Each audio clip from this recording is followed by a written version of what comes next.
We are back. The Gashouse Gang has two members today. We get to pair up throughout the week. It is election day, and my vote went to Kevin Wheeler. Oh, yeah. My old buddy. I marked you down. I wrote you in, Kevin Wheeler. It's great to see you as always. Wheels It's the and I only go vote back. I'm ever going to get. How far back do we go, dude? 06? Although I was listening to you on Sporting News Radio Yeah. before that. Well, personally, August 2006, so 18 years. Wow. Let's put it this way. I don't think you had a kid yet when I first met you. No. And now your kids are getting grown. Erica was born August of 06. Yeah. So right when Ian Gould was born. Yeah. So right after that. She was born, and this is how long you and I have known each other. She was born when you came into KMOX, and she voted today.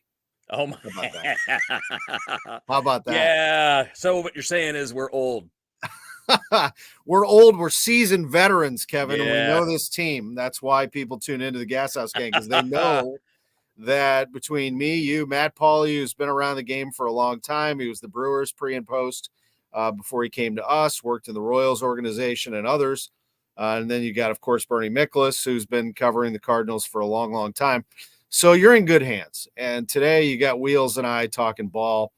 Kevin, let's get right into this. So, we kind of pick up where we left off yesterday. The GM meetings are underway, and I'm just curious the calls John Mozeliak is going to get. One of the things that he said, and Derek Gould wrote about this today, is it is a two-way street when it comes to these players. And what I mean by those players are Sonny Gray, Nolan Arenado, and Wilson Contreras. He's going to chat with all three and try to figure out where they are, because it's clear that the Cardinals are in movement here. Is it a youth movement? Is it a full-on tank job? No.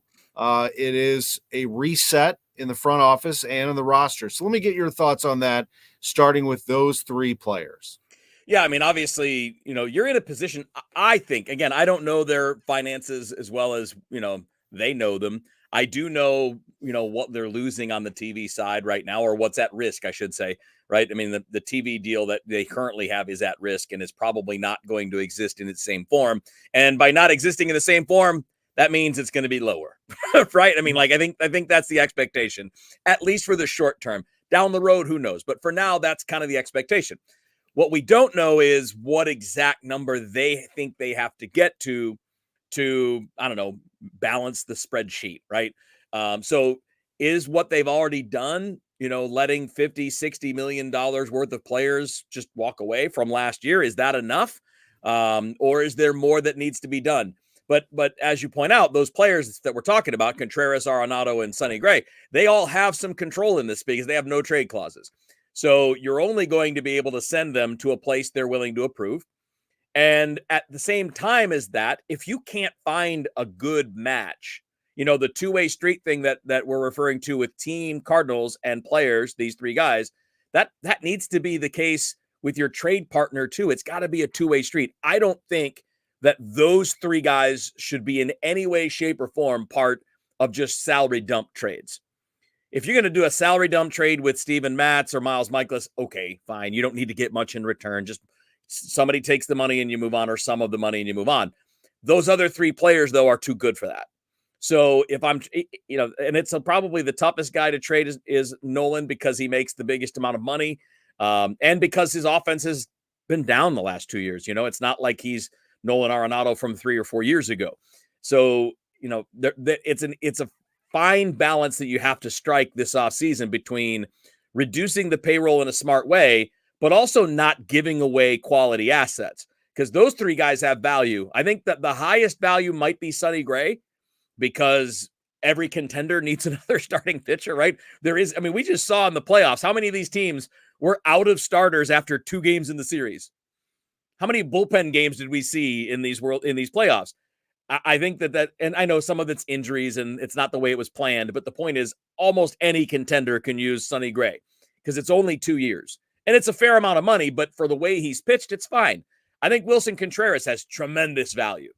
I mean, that's a middle of the order bat that can catch and he's only locked up, I think, what, Tom? He's like 3 more years, and it's pretty reasonable. I mean, it's like $17-18 million, which in today's market is pretty fair for a player, that hits like he hits. So I would think the demand would be high for all three, but especially for Contreras and Gray, assuming they want out, because that's a big part of this. If they don't want out, well, they're staying. Yeah, and you know what? As you mentioned, all three of them have value to the Cardinals. Arenado, it goes without saying, guy's going to go into Cooperstown. He's still a billboard guy. Sonny Gray will be the ace of your staff. And Wilson Contreras was your best hitter. I mean, if he doesn't get hurt, they probably make the playoffs? I mean, because they're closer. If they don't get in, they're a lot closer. Yeah, I mean, he elevates Goldie and Arenado in that lineup. If he's in the middle of the lineup, the way he was hitting, it's a real bummer. That said, what place does he have well, he always has a place, but if you have Herrera, if you're set on kind of grooming Herrera or Pages or Crooks or Bernal, I mean, you've got a lot of guys waiting in the wings in this catcher pipeline. That's A. B, I'd like you to answer. Let's start with Contreras. Who would be the best trading partner? Or for that matter, all three. Which teams? I would prefer these guys go to the American League, by the way. But which teams do you see as active trading partners potentially? Right. So, there's probably not a ton, and for each guy, it's a little different. So if you look at Nolan, obviously you got to have somebody that wants a third baseman, and somebody that can eat at least the majority of that deal. So you're obviously talking contenders. I think the Yankees would make some sense depending on what happens. And here's the problem with Nolan. So I want to put this out there as we start the conversation, Tom, because some of this is going to depend on other guys. If the Yankees are going to spend on Juan Soto, they're probably not going to add Nolan Arenado too, because they need to add some pitching to go along with whatever else they do. So this is all just, not knowing how some of the bigger name free agents are going to go, and just looking at where somebody could need. And I think the Yankees could absolutely use a third baseman. They were playing Jazz Chisholm there at the end of this past season because Gleyber Torres wouldn't move off of second base. Well, Jazz is probably going to move back to second base. So that leaves guys like DJ LeMahieu, who's been in decline. They also have an opening at first base, so they could use LeMahieu there. I think that's an option. Boston would be an option if they decide to move Rafael Devers off a third. And that's something that Craig Breslow in Boston has already talked about. Not that they're going to do it, but that if they're going to talk about moving him off a third, they'll have the conversation with him before they have it publicly. But doesn't that kind of tell you they're thinking about it? Because Devers is not a great defender, and they're going to try to find ways to make their team better across the board. Toronto's an interesting team, right? I mean, Toronto tried to get Shohei Ohtani. They're supposedly going to be a team that's bidding on Juan Soto. They're probably not going to get him, but they have an opening at third base as well. And they're trying to get better because they want to keep Vlad Guerrero Jr. I don't know if they want to keep Bo Bichette or not. We'll see how that plays. But they have an opening at third base, and they're trying to get better, and they have money. So, if you're looking at, the American League East is loaded with teams, 3 teams there that would make a lot of sense. The only team in the American League Central that would make sense, Tom, would be Detroit. I don't think Nolan's a perfect fit there. They do need a third baseman because Matt Vierling, St. Louis kid, can move around. He's played a lot of third, but he can play third, left, right, center field, play some first also. So they're comfortable with him playing multiple positions. They need a right-handed bat for the middle of the order. The question is whether or not they'll look at Nolan's production from the last 2 years and think that fits what they're looking for. But, look, what if Houston loses Alex Bregman? Do they want a short-term answer there so that they don't have to pay for 8 years to go replace him? And they put in a guy like Nolan, who, by the way, pulls the ball a lot, short left field porch, great defender to go along with all of that.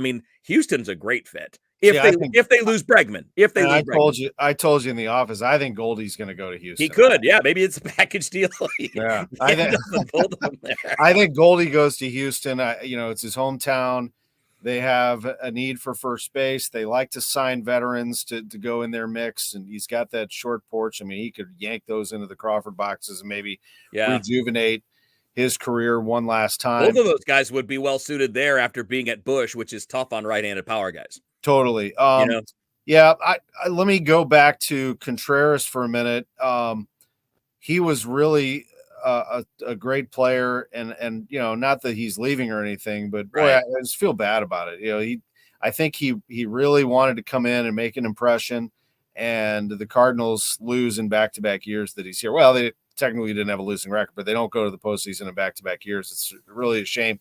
Maybe he can come back, but I think that it would be fun to watch him on a contender. I think he'd be good, and the Cardinals would get good return for him, good return for Gray, and I think good return from Arenado. Yeah, I think the return is probably least on Nolan just because of age, offensive production, and contract, right? Yeah, So when you look number. at when you look at the combination of things, age, contract, production, Sonny's older, but Sonny is also a front of the rotation starter who's performing, right? So there's a sliding scale. They can live with age if performance is there. And obviously, with Contreras, you probably have the best of all three, right? He's the youngest of those three guys, plays a valuable position. He's not a great defender, but you don't have to catch him full time. You can catch him part time and play him at DH or first base or whatever. But that bat is a middle of the order bat for less than $20 million a year. And, right-handed power bats, you list teams that could use a right-handed power bat that can catch. And not just, even if you don't want him to be a primary, I've tried to sell you on this for my Tigers. Like Contreras is a perfect fit. They have a starting catcher who's a Gold Glove caliber guy in Jake Rogers, but they still play their backup 2 or 3 times a week. So if you're going to have a guy catch 2 or 3 times a week and then DH on top of that, you might get 150 games out of Contreras, and you're getting power, you're getting hard contact all the time, and you're not spending 8 years and $30 million a year to get it. It's 3 years at 17. And I bet if you run down the list of teams that could be interested in a guy like Contreras, it would be twice as long as what we talked about with Nolan. Yeah. And keeping in mind, by the way, that these guys all have to approve their destination. So we can say who might like them, but we don't know where they would be willing to go. And, we saw that with Nolan when he was traded to the Cardinals. The Rockies might have gotten a better deal from the Dodgers, or maybe wouldn't have had to eat the money that they ate from the Dodgers, but they weren't going to trade him in the division. And that limited the number of options, and therefore the Cardinals wound up kind of being in a fortunate place where they could take advantage. Man, remember how happy Arenado was when they won the division in 22 and he got to taste champagne for the first time, and how much that clubhouse it's amazing how much time changes things. I went friggin' ballistic in 23 when his name came up in those Dodger rumors. I'm like, absolutely not. Shut this down right now. And now here we are talking about who Arenado could be traded to. It's unbelievable. It is. Yeah. But you know what? This is something that we haven't seen from the Cardinals, right? We really have not seen them in this position. I know we talked about that last week, but we go back 18 years, Tom. This kind of offseason hasn't happened in those 18 years. We haven't had that kind of, okay, we're going to take a reset. It's always been framed differently.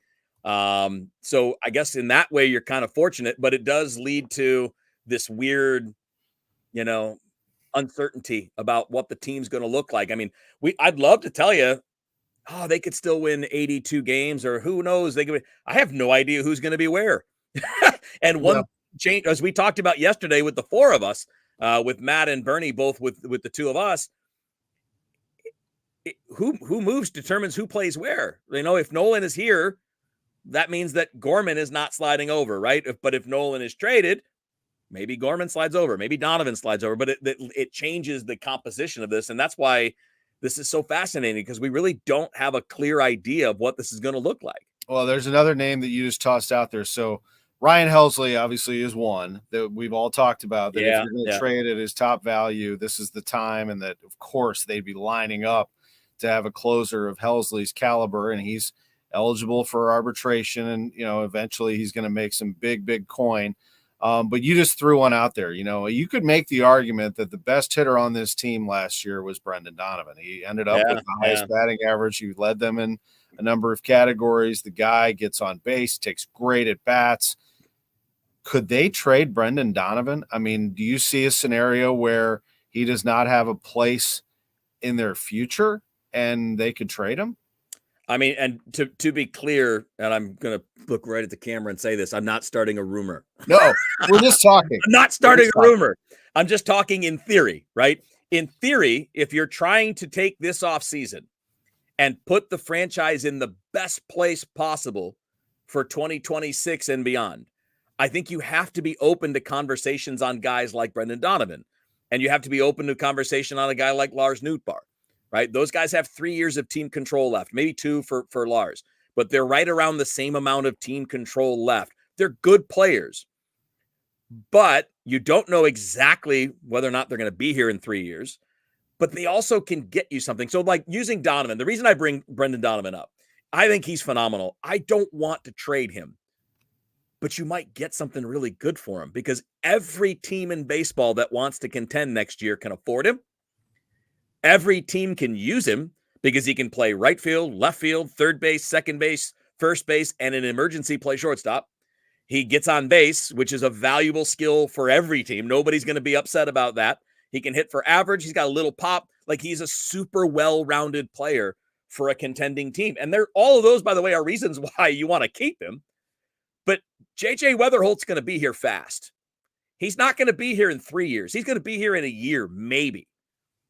Maybe the end of 25, early 26, maybe. He may be faster than that. He's a second baseman. Yes, and he's probably going to be a second baseman. I mean, I guess you could make the argument that he's athletic enough to play short. He could play left field or he could play third base. Fine. But those are all the positions. We got one of those. Yeah. Right. Shortstop's pretty good here. Yeah. And then, but those are also like second, third, left. Those are all the positions that Donovan contributes in. So my point is not dump Brendan Donovan. My point is you should listen. And if you can get 2 or 3 really good players for him, yeah, okay, this coming. And then the other part of this I didn't get to yet, Tom, but I think we mentioned it in the office right there where you're sitting. We mentioned that you also have to find out what Thomas Ajaysi is. And you can't make him a platoon guy because then you're never going to know. You're never going to know if the guy's an everyday player or not. So where does he play every day if you keep Donovan? If you keep Donovan and Nootbaar and Gorman and Walker, and they're not training Gorman or Walker because you'd be trading low, where does Ajaysi play on a regular everyday basis? He's not a shortstop, and nobody else is playing shortstop but Mason Wynn. Mason's got it on lockdown for at least the next 5 years. But where does Ajaysi play if he starts? I mean, they're second base or left field probably. You know, if Nolan Arenado's not here, you could try him at third, but most of the evaluations that I saw about his defense indicated his best spot's probably second base or left field, but he hasn't played in the outfield, not for real. So you'd have to start that project in spring. But look, Tommy Edman didn't play outfield before the Cardinals put him in the outfield. He's Edman Jr., yeah. Brendan Donovan didn't play the outfield until the Cardinals put him in the outfield. So, like, guys that can play in the middle infield can play left field. You know what I mean? Like, it doesn't mean they'd be great at it, but if you can play second base and shortstop, you can play left field. And that's not to diminish left field, but that's the spot where you typically have a weak arm or less speed, or you just happen to have great defenders in center and right, and you got another good one in left. I mean, that happens, but it's not typical. So that's why when I'm looking at this offseason, why not listen on Brendan Donovan? Maybe even shop. Why not shop him? Why not shop Lars Nootbaar? I like Lars. He's a good player. He's very talented. And, you know, the problem with him is the injury proneness might diminish what you could get in return. But nothing should be off the table in that regard, because if I can get high-quality arms, or I can get somebody who's 22 that might be an everyday outfielder or might be a third baseman 3 years down the road, whatever I can get, I know what I have coming already. I know JJ Weatherholt's going to be here. That guy is not going to take long, and there's a reason he was a top 10 pick. I mean, if he hadn't hurt his hamstring, he might have been the number 1 pick in the draft. Yeah. So you have, and my accounting for building for the long term, I'm assuming that, and I have a glut of guys there. I've got for that grouping of positions. I've got Nolan Gorman in that group. I've got Brendan Donovan in that group. I've got Thomas Ajaysi in that group. I'm going to have JJ Weatherholt in that group. And then I have to count, you know, where does Burleson fit at first? Do any of those guys play first? If I can get a great offer for one of those guys, I'm going to have to listen to it. Yeah. So you're not, just so people understand, we're not talking about selling off this entire team. Like no. Like they're not going to trade all these guys. No. I'm like, yeah, exactly right. So we're talking about. Hit my microphone. You're dropping mics. We're talking about all of the possibilities, not all of the eventualities, right? So, because I don't think they're going to gut the team. You're right, Tom. That's a good way to put it. They might trade 1, 2, 3 of the players we're talking about, but they're not going to trade 8.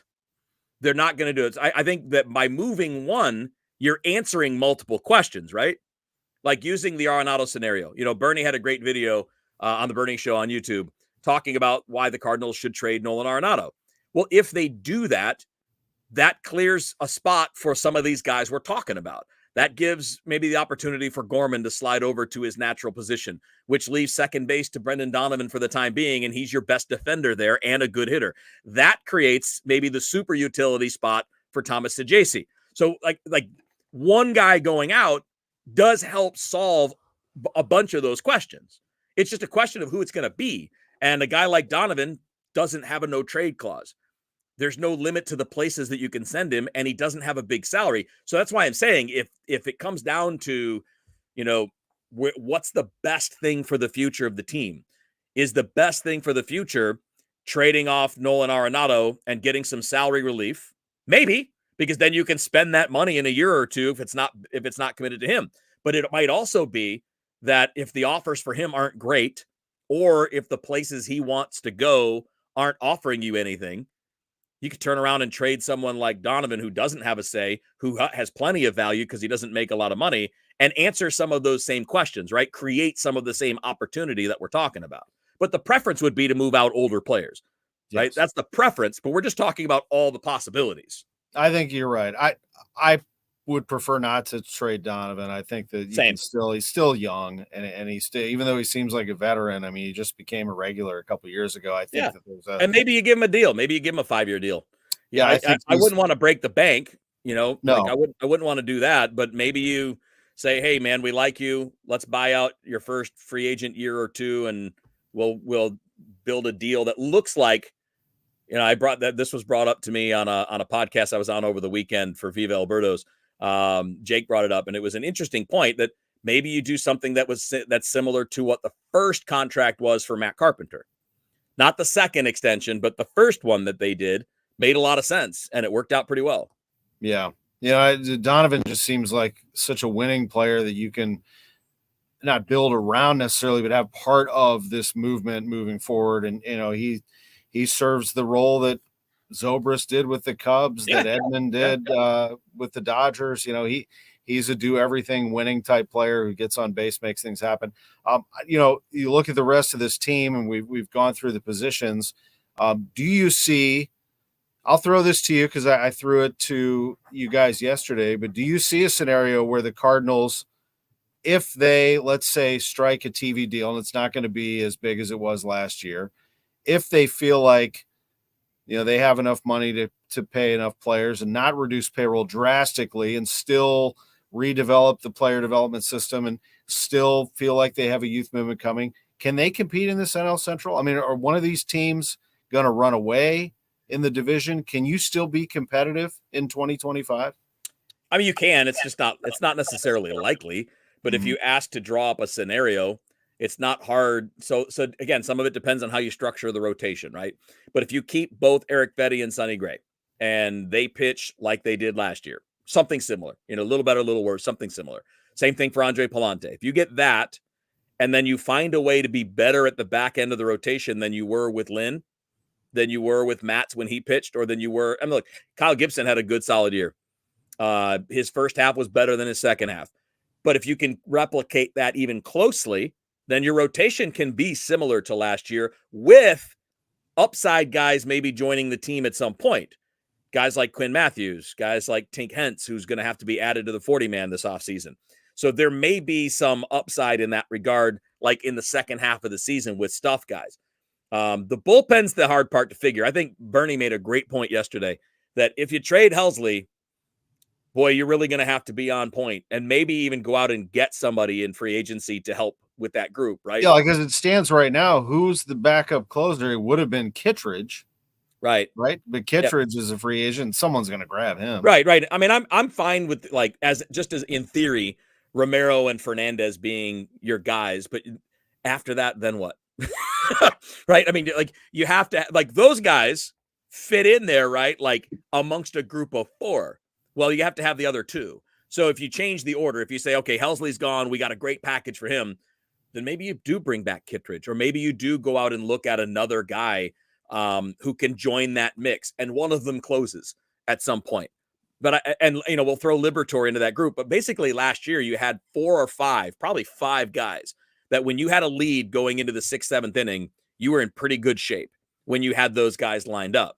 So if you go into this year with only 3 and you're sorting that out, it could be bumpy. So I think that was a great point Bernie made. But look, relievers are not expensive. They're not. You can, if you can, and Chaim Bloom's one of the best at finding them.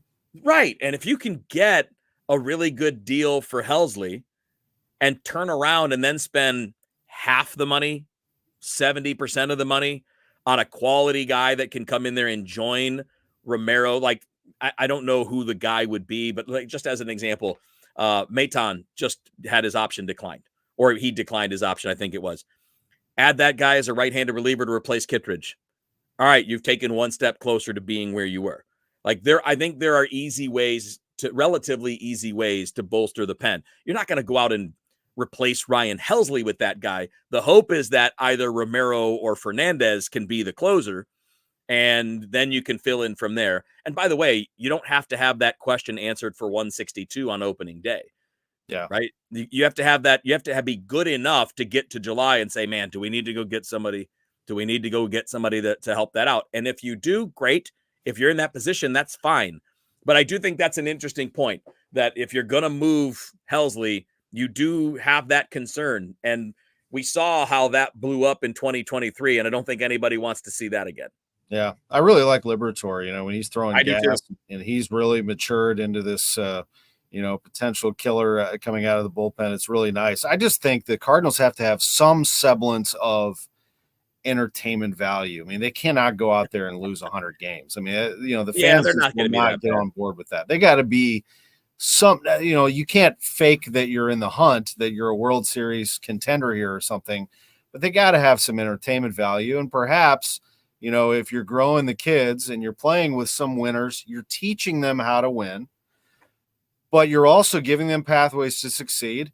And I know it's not going to be the easiest thing for fans to catch on to right away, but man, oh man, I mean, if Mason Wynn, Jordan Walker, and some of these others, Nolan Gorman, let's say he starts to turn the corner a little bit, Brant Brown unlocks something there, and the guy starts to swat home runs left and right, that's kind of fun. I mean, let's say the Dodgers roll into town and the kids beat them in a series.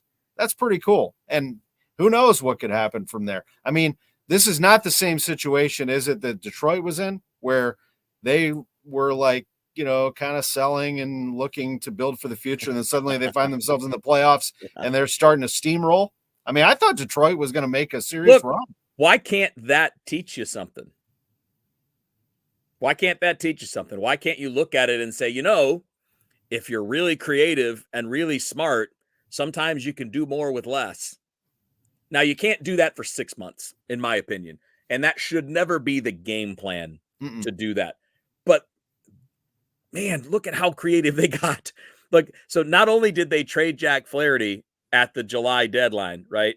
And by the way, got a guy who might be a top 100 prospect coming up this winter, who's destroying the Arizona Fall League, a switch hitting, power hitting catcher, who may or may not stay there, but that's the main guy they got for Jack Flaherty. Well, they also got the guy who was starting at shortstop for them in the postseason in Trey Sweeney. So, that was a very helpful thing, but they had 1.5 starters for 2 months, and they made a great run and made the postseason. They had 1.5 starters. They were bullpen games every day, and they were using guys that were like AAA depth guys as the bulk innings guys, but they would only face the top of the order one time. So the opener would get the top of the order. The middle of the pack kind of AAA roster filler guy comes in and he pitches 3 or 4 innings, but he's only going to face the top guys one time. And then they start to piece together from there. You don't want to do that, but in theory, I would like to see the Cardinals be creative and aggressive when things aren't going right. No more Band-Aids. I mean, this whole thing of like trying to get whatever's left out of so-and-so, those days got to be over. Yeah, and also being smart. Like, how many times, Tom, did you and I talk about it? I know Matt and I talked about it. I've heard Bernie talk about it a million times. How many times did we talk last year about not being able to match up against left-handed pitching? because you had no options. You wouldn't you boxed yourself into a corner by committing to 2 old left-handed hitting infielders. I get it. I liked Brandon Crawford addition at the time that you brought him in because you didn't have another shortstop and you weren't really sure what Mason Wynn was going to be because he didn't hit when he was up in 23, right? The end of 23, he didn't hit. So you had to have some kind of like, okay, somebody that can play shortstop. But you got to a point during the season where having nothing but lefty bats on the bench and lefty bats in the lineup, you hindered yourself against left-handed pitching. Meanwhile, you had a Luken Baker crushing at Memphis and destroying lefties, like 1,100 OPS against lefties, which is what he's always done. I want them to be more aggressive on those kind of things. Yeah, I like want it them to doesn't be like, translate. hey, in June, we're not hitting lefties. We got this guy down here who's been killing lefties. We don't need Brandon Crawford anymore because Mason Wynn's an all-star. Or, look, we love Matt Carpenter. He's a great influence and a great guy, but he plays once a week. Are we getting enough value from that to avoid bringing up that right-handed bat that not only can help us against left-handed starters, but can be the bomber late in games against lefty relievers? And in the short time we saw Luken Baker, how many times did that happen? We only saw him a little bit, but we had at least 3 or 4 moments. It's just a little bit like minor league success doesn't automatically translate into big league success, but you got to give guys opportunities. You got to give guys at bats. You got to let them see big league pitching, no doubt about it. I like the Burleson Baker idea at first base, by the way. Yeah, why not? That's where I would go. I would not put Walker there. No. Listen, gosh, no. I know we talked about it yesterday, but Matt made a great point. Don't change anything else for him right now. Just let him concentrate on hitting. Let him stay in right field, concentrate on hitting, work on his defense in spring training with Willie McGee and the guys and Jim Edmonds, and then in season with John Jay. Let him get the reps that he should have gotten. You know, that was the thing that's, I think, a valid criticism is the fact that he ever even played third base in the minor leagues was ridiculous because they'd gotten Nolan Arenado already. And you had Nolan Gorman already. You had 2 guys that were going to play third base before he would ever see a minute there. Should have started the conversion right away. He's an outfielder, and most people thought that. First base, down the road could be doable, but you know what? It's also a waste of his physical abilities. He's an above-average runner for a big guy. Not even for a big guy. He's an above-average runner and a big guy, and he's got a 70 arm. He throws 95 miles an hour when he's on a mound.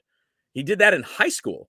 Like, this is a guy that the tools say he should be a right fielder. So work with him to make him that. Right? Mm-hmm. Yeah, for sure. I mean, you got to give these guys the opportunity to fail and let them go out there and work it and try to figure it out. He's got to be able, Jordan Walker has got to be able to see every ballpark, the trajectory of how the ball flies there, how the crack of the bat sounds. And that's, all those things, the dimensions, the ability to, what is it like when you slump at the plate? Can you still overcome and create value by being a good defensive player, and vice versa? If you make an error in right field, can you overcome that and be a good hitter at the plate? And there's a lot to process as a young ball player. And Jordan Walker is so young. He's so young. He's got to be able to do it at this level. Kevin, I'm just so happy that we're able to do this and talk ball. We're not done yet, by the way, but I love talking ball because baseball in this town is the sport that you can talk about 365 days a year. There will always be interest everywhere we go. People will ask us about this. So this gives us the opportunity. I want to pause just for a moment and ask you to subscribe to the YouTube channel, KMOX Sports. You can subscribe to KMOX 1120 also if you'd like. Both of them are going to pick up this show. But the KMOX Sports one, we just kind of rejuvenated it. You're going to see there's not a ton of subscribers at the moment. Get in there because it's going to fly. And once this thing starts getting going, I think that YouTube channel, KMOX Sports, is what you're going to want on your phone or your device. And while you're at it, subscribe to Bernie Micklus's too, because it's going to be really a lot of fun. This has been a great idea to do. It also gives you and I an opportunity to talk about something else. So Saturdays for me right here and now, they always have been college football days for me. I just, it is my one day of the week where I don't work most of the time. I can get up in the morning and throughout the day, I'll do things. I'll make things happen around the home. I'll run errands. but college football is it, baby. And I am so fired up as a fan of Indiana. I know you are as Miami, but there are a lot of people in our audience that are fans of teams that are in the hunt. I mean, half the top 25 is going to be taken to go to the college football playoff, and the other half, except for a few that have already suffered 3 losses that are at the bottom of the top 25 right now, everyone kind of thinks they still have a shot. That's what makes today at 6:00 so fascinating when this first CFP ranking comes out. And it's the best argument for expansion. You know, the old school powers that be would push their message behind the scenes to other people in our line of work and be like, if you expand the playoffs, you're devaluing these regular season Oh, games. yeah. No, you're not. You know what you're doing? You're multiplying the number of games that matter. So you might argue that 20 years ago, Michigan and Ohio State playing each other was basically a playoff game in real time. Fine. But we now have 5 or 6 of those for every one that used to exist because there are more spots. There's more opportunity. And look, I've seen every contending team this year, Tom. Same. There is not a team out there that is a lock to be in the championship game. Not one. Every one of these teams can get beaten every single week. And that's because of the transfer portal. That's because of the NIL stuff, because talent's being spread around more, which is why you hear I'm sorry. I'm going to go on a short 10-second rant. This is why you see all these wimpy college football coaches whining. This is why Dabo Sweeney's always crying. It's why all these guys are like, this is bad for the game. No, it's just harder for you. So suck it up. You tell your players to suck it up and get through difficulties and handle hardship. You do it. Like Mike Gundy?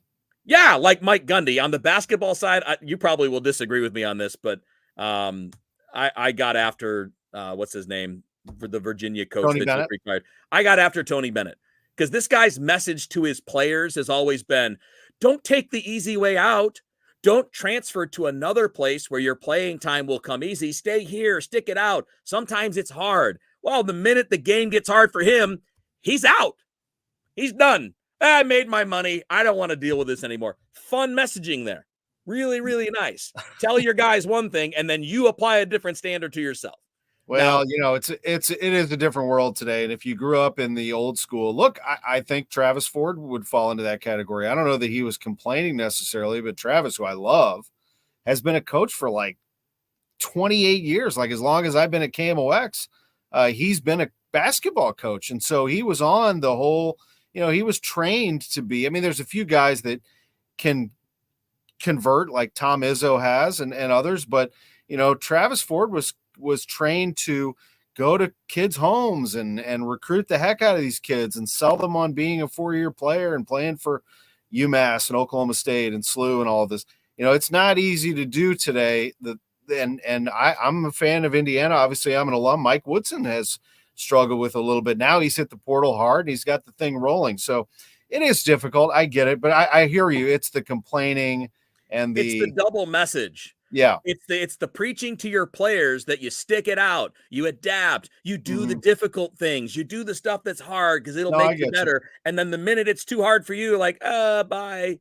Sorry. Hey, by the way, it's 2 days before the season. Bye. You're on your own. Have fun.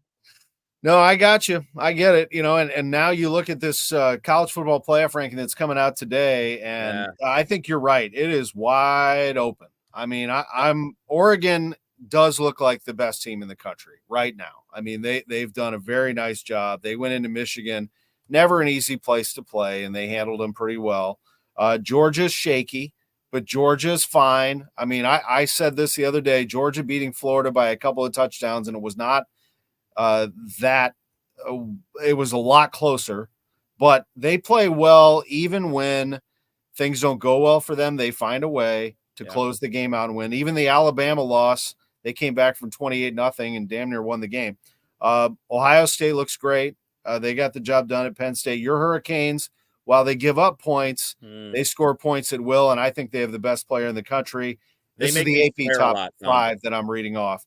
Yeah. Texas at 5 is a legit contender as well. Texas, they lost a game, but we all know who that was to, and it was to Georgia, and they are going to be just fine. I think they're loaded with talent. Those top 5 to me are a clear top 5. The second 5 I have questions about. Penn State's schedule, will they be able to – they needed to beat Ohio State to be considered a real contender. Tennessee lost at Arkansas, and they looked a little shaky. No more slow starts for them. Indiana, I mean, come on, it's been unbelievable. They're 9-0. They've crushed everybody. They've not played a ranked team yet. Everyone's waiting for the Ohio State game. I say, hold on a second. They still have to beat Michigan at home. Yeah. BYU, great, but BYU is going to raise questions until they go to the Big 12 championship game. And then Notre Dame, as good as Notre Dame is, they did lose to Northern Illinois. So there's your top 10. How do you think it shakes out here today? So I think that all of those will be in the college football playoff. You've got great. I really think the depth here is good. That's kind of my biggest takeaway is I think there probably are like 18 teams that are quality to be in the top 12. And of course, the rest of the schedule will sort out who those teams are. So I really like the depth in college football this year. I don't think there's a program like what Georgia was a couple years ago or like Alabama was forever, where it's like, okay, Alabama's going to win. Ugh. And I'm glad that we don't have that. But I'll tell you the thing that you're looking at, Tom, to me, for the playoffs, not who gets there, but who can advance there, I'll be watching entirely the teams with the quarterbacks. I think that's going to be the difference maker. So Dylan Gabriel at Oregon is that guy. I think Carson Beck is that guy. Cam Ward is that guy. Quinn Ewers is that guy. I don't know if Will Howard is. I'm not sold yet. I'm not saying he's not. I'm saying I'm not sold yet because the rest of Ohio State's pretty amazing. He had a better Saturday than Beck did, although both won. Yeah, you know, no, Beck's got. I got it over a little too much. I've got some questions about Beck. Yeah, he's coming into the year considered a first round draft pick. I don't know that he's playing that way, but I don't trust Drew Aller at Penn State. Iamaleava is really good. He's very talented at Tennessee, but super erratic and inconsistent. I don't think that's a guy I can count on. I mean beyond Texas, Oregon, Georgia, Miami, Ohio State, beyond those guys. Is there a quarterback that I should look at for a team that can go all the way? Like a guy that is the money guy? Because look, as a Miami guy, our team's the same team as it's been in the last few years. The only difference is Cam Ward's amazing because we still commit too many penalties on defense. Miami still doesn't stop anybody, can't cover anybody. They can rush the passer, but they never have time to because nobody's covered. so all anybody has to do is just get the ball out, and they don't have to worry about being sacked. But they can score. They got a great quarterback. They've got 2 NFL running backs. They're loaded at wide receiver and tight end. They're going to score. But defense, I'm not sure is championship caliber, but they got the one guy that can change it in the quarterback in Cam Ward. And I think that Gabriel is that. Quinn Ewers can be that. Certainly Beck has been that in the past. And we'll see about some of these others. Is there another guy in your book that fits that category that we should be looking at? Yeah, I mean, this is a homer call, but Curtis Rourke at Indiana, who's had a tremendous year. He's had a tremendous year. I mean, he has been the reason that they have been destroying people is that Curtis Rourke has been a darn near perfect quarterback. He's got great receivers to throw to. He has a line that has been protecting him. He's got a good running game, but he's been extremely accurate. They took him out of one game because of injury. He could not play in the Washington game. They put Taven Jackson in. Taven was a little shaky, and they ran the ball 50 times and basically bullied Washington into a victory. And then Rourke came out with a glove on his hand and fired touchdown passes all over the place in the last game against Michigan State. The reason why nobody really knows if he's the guy yet is he hasn't had a marquee game yet. He hasn't had a major national TV, everybody's watching game. That's how you get into the Heisman discussion, but also the can you take a team to a championship discussion. And he's going to get those the next 2 weeks, next 2 games. Michigan on CBS this Saturday. That's a marquee game with big announcers and big stakes. And then, of course, 2 weeks from then, the Ohio State game, which also will be on national TV if IU takes care of business against Michigan. And that will be the game where everybody is watching Curtis Rourke. If they somehow upset Ohio State, even if he has a good game against Ohio State, but if they upset Ohio State, he will be in the Heisman discussion. That's the kind of thing that can propel you when you play big brands like that. So I think the only reason he's not being talked about is that A, it's Indiana, and B, they really haven't beaten a great team yet. Yeah. So my worry about your guys and my guys is that neither of us have played anybody. I mean, and I would, I mean, I'll make the exact same argument for Miami as I would for Indiana. There's not a real quality win on either schedule. Washington is not what they were a year ago. They're a 500 team. And if I look at what my Canes have done, what's our best win? Louisville. And then don't get me wrong, Louisville's pretty good. They just went and handed Clemson their butt at Clemson, but I think Clemson stinks. And by the way, they don't stink across the board, but they stink at quarterback, which is kind of getting to the point of what we're talking about. But like I look at, the win against Florida is nothing. They've been mediocre at best all season long. Florida State stinks. Duke, Cal, Virginia Tech, South Florida, they're all just meh. So my worry about both our teams is that they haven't been tested yet, and that means I don't know what they are. Yeah, I think I'm going to throw a couple of things at you before we go. There's some really sneaky good games coming up this Saturday. I mean, we all know about Alabama, LSU. And by the way, if Jalen Milroe carves up LSU and Bama is now sitting there at 7-2, people will start talking about them again as being a playoff team and potentially damaging one. I think the other game that could be really interesting is BYU at Utah. Utah's lost 4 in a row. Yeah. They will be ready for BYU. That game is not in Provo. That game is in Salt Lake City, and it will be very interesting to see what comes out of that.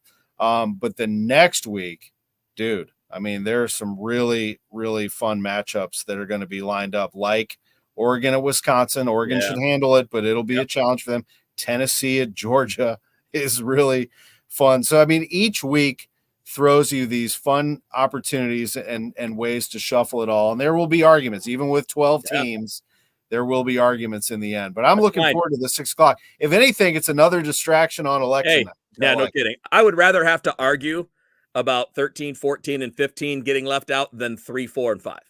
Oh, yeah. I think that's a better argument. It's like, okay, fine, guys. Like, look, we get you, but we got 12. I mean, it's a good patch. By the way, this week, Tom, one other guy that could be in this conversation, not totally sold on the team, but Jackson Dart at Ole Miss might be that quarterback also. And they play Georgia this week, which is probably an elimination game for Ole Miss. It's a great game. If they lose, and it's a home game for Ole Miss, so they're between the hedges. If they lose, they're done because that's their 3rd loss. If they win, they might jump ahead of Georgia, and they might jump to the top of the SEC. And I think they just exploded. They looked amazing, but might have peaked against Arkansas, 63 points. That ain't happening this week. I mean, Kirby Smart, that is basically like a loss to them, barely beating Florida and kind of looking sloppy. He was not happy after the game. I think they are extremely focused, and they go in there. It'll be a great party. Ole Miss will win the tailgate because the playoff game, though. It really is. It is. But I do think Georgia goes in there and handles them. I might be wrong, but I think there's something about Ole Miss team I don't like. And it might just be as simple as I'm not a big fan of their coach. I am not a Kiffin guy. I like him. I do like Dart. He's a fun player. Come on, but what has Lane Kiffin ever won? I like his quarterback too, but you're right. No, Kiffin, he's fun. I like his kind of, laid back attitude sometimes. I like his fun sort of approach to the game and all that. No, he's not. Jackson Dart's a lot of fun. He is. I like him a lot. He's got wheels. He's got a nice arm. I love how I like the trajectory of his throws. He throws those big, deep, long passes. It's spinning. Yeah, he's a good one. But I think Georgia handles them and kind of knocks them out of it. We're going to see some knockouts. Yep. It's going to be fun. We'll kind of, as the season rolls along here, you and I will get a chance. I'll make sure we get paired up every so often so we can talk some college football. Compare notes. Now, I mean, and to be clear, everybody that's watching us, during the course of the week, we're going to be hitting everything. We'll hit NFL when it's big. Yeah. We're going to hit the Blues when things are really going. I mean, right now it's kind of a nah. It's a must. It's really a mess start for the Blues, and then you've got Thomas and Broberg down. There's just not a lot of excitement. Let's be honest. It's just not the way right now. It's not, but I'm hoping it will be there later. But we'll do a lot of college football, but on Mondays are Cardinals Mondays. Mondays, we're going to hit baseball hard every week. We're going all baseball with the 4 of us. So tomorrow I'll be with Matt Pauly, and who knows what we get into. He likes hoops, so we may dip into. You guys may do a little week 1 college basketball. We might do that, but we will have a lot of baseball talk for sure. By the way, I can see all of the comments that have come in off YouTube and Facebook, and I know that people are watching on X, etc. So we really appreciate that.